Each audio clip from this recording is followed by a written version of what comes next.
La mare de larmes. C'est curieux, de plus en plus, s'exclama Alice, surprise au point d'en avoir oublié de s'exprimer correctement. Voilà que je m'allonge comme le plus grand télescope qui ait jamais existé. Au revoir, mes pieds, car, lorsqu'elle baissa les yeux vers ses pieds, ceux-ci lui parurent presque hors de vue tant ils s'éloignaient. Oh, mes pauvres petits petons, qui donc vous mettra désormais vos souliers et vos bas, mes chéris? Sûrement pas moi. Je me trouverai bien trop loin pour m'occuper de vous. Débrouillez-vous du mieux que vous le pouvez. Mais il me faut être gentille à leur égard, se dit Alice. Sans quoi, peut-être, ils ne marcheront pas dans la direction que je veux. Voyons un peu. Je leur ferai cadeau d'une paire de bottines neuves à chaque Noël. Et elle se mit à réfléchir à la manière de procéder. Il faudra les faire parvenir par porteur, se dit-elle. Et comme ça va faire drôle d'envoyer des cadeaux à ses propres pieds. Et l'adresse, qu'elle paraîtra bizarre. Monsieur Piédroit d'Alice, devant de foyer, près garde-feu, avec toute l'affection d'Alice. Oh là là, quelle sornette je raconte! À cet instant précis, sa tête heurta le plafond de la salle. En fait, elle mesurait à présent plus de 2,75 m. Elle ramassa aussitôt la petite clé d'or et se précipita vers la porte du jardin. Pauvre Alice! Elle fut réduite à se coucher sur le flanc pour regarder d'un œil le jardin, mais y entrer était plus impossible que jamais. Elle s'assit et se remit à pleurer. Tu devrais avoir honte, dit Alice, une grande fille comme toi. C'était le cas de le dire. Pleurer de cette façon. Cesse tout de suite, je te l'ordonne. Mais elle continua, se répandant en larmes, jusqu'au moment où elle fut entourée d'une grande mare, profonde de 10 centimètres, qui s'étendait sur une moitié de la salle. Au bout de quelques minutes, elle entendit au loin un menu bruit de pas, et elle s'essuya les yeux à la hâte pour voir ce qui arrivait. C'était le lapin blanc qui revenait, splendidement vêtu, tenant d'une main une paire de gants de chevreau blanc et de l'autre un large éventail. Et il trottinait en marmonnant. Oh, la duchesse, la duchesse!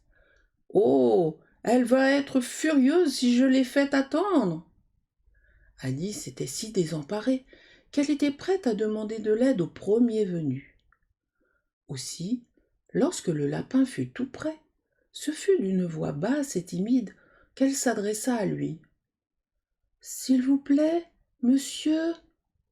Le lapin sursauta violemment, laissa tomber les gants de chevreau blanc et l'éventail, et se sauva à toute vitesse dans l'obscurité. Alice ramassa l'éventail et les gants, puis, comme il faisait très chaud dans la salle, elle s'éventa tout le temps qu'elle parla. « Oh là là, comme tout est bizarre aujourd'hui, alors qu'hier les choses suivaient leur cours ordinaire. M'a-t-on changé pendant la nuit? Réfléchissons. Étais-je la même quand je me suis levée ce matin? Je crois me souvenir m'être sentie un peu différente. Mais si je ne suis pas la même, la question qui se pose alors est: qui suis-je donc? Ah, voilà la grande énigme. Et elle se mit à songer à toutes les enfants de son âge qu'elle connaissait, pour voir si elle avait pu être changée en l'une d'elles. Une chose est sûre, je ne suis pas Ada, dit-elle, car elle porte des cheveux bouclés très longs, et moi, pas du tout. Et je suis sûre que je ne peux pas être ma belle, car je sais toutes sortes de choses, alors qu'elle, oh, elle en connaît si peu. De plus, elle, c'est elle, et moi, c'est moi. Et oh là là, que tout ceci est compliqué. Allez, voyons voir si je sais toutes les choses que je savais. 4 fois 5 font 12, et 4 fois 6 font 13, et 4 fois 7 font... Oh là là, à ce compte-là, jamais je n'arriverai jusqu'à 20. Mais bon, la table de multiplication ne veut pas dire grand-chose. Essayons la géographie. Londres est la capitale de Paris, et Paris est la capitale de Rome, et Rome... Non, c'est tout faux, j'en suis certaine. On a dû me changer en ma belle. Je vais tâcher de réciter comme la petite. Et, s'étant croisé les mains sur les genoux, comme pour réciter une leçon, elle se lança, mais sa voix eut une sonorité rauque et étrange, et les mots ne furent pas ceux qui venaient d'habitude. Comme le petit crocodile, sa queue brillante essore, et déverse les eaux du Nil sur chaque écaille d'or. Comme il semble sourire allègrement, comme ses griffes sont bien déployées, quand il invite le fretin avec empressement, dans ses mâchoires, prêtes à festoyer. Je suis sûre que ce ne sont pas les mots exacts, dit la pauvre Alice, et des larmes lui montèrent de nouveau aux yeux. En fin de compte, je dois être ma belle, et il va me falloir aller vivre dans cette maisonnette rikiki, avec presque pas de jouets pour m'amuser et, oh, tant de leçons à apprendre. Non, c'est décidé. Si je suis ma belle, je reste ici. On pourra toujours se pencher pour me dire « Remonte, ma chérie !» Je me contenterai de lever les yeux et de répondre « Qui suis-je d'abord? Dites-le moi. » Et s'il me plaît d'être cette personne, je remonterai. Sinon, je resterai ici, jusqu'à ce que je sois quelqu'un d'autre. Mais, oh là là, s'exclama Alice, en proie à une subite crise de larmes. Si seulement on voulait bien se pencher sur moi. Je n'en peux tellement plus d'être toute seule ici. Sur ces mots, elle regarda ses mains et eut la surprise de constater qu'elle avait enfilé l'un des petits gants de chevreau blanc du lapin tout en parlant. « Comment ai-je pu faire ça ?» se demanda-t-elle.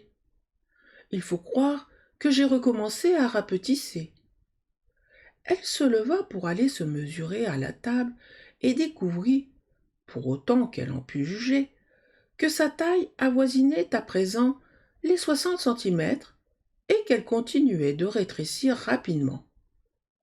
Elle ne tarda pas à comprendre que la cause en était l'éventail qu'elle tenait. Elle s'en défit précipitamment, juste à temps pour éviter la disparition complète. « Il s'en est fallu d'un cheveu, » dit Alice, passablement effrayée de ce soudain changement, mais bien contente d'exister encore. « Et maintenant au jardin !» Et elle retourna en courant vers la petite porte. Mais hélas, celle-ci s'était refermée, et la petite clé d'or se trouvait sur la table de verre comme auparavant. « Et les choses vont de mal en pis, » pensa la pauvre enfant, « car jamais, au grand jamais, je n'ai été aussi petite que maintenant. Ah, ça, par exemple, c'est vraiment trop fort. » Comme elle disait ces mots, son pied glissa et, l'instant d'après, plouf! Elle se retrouva avec de l'eau salée jusqu'au menton.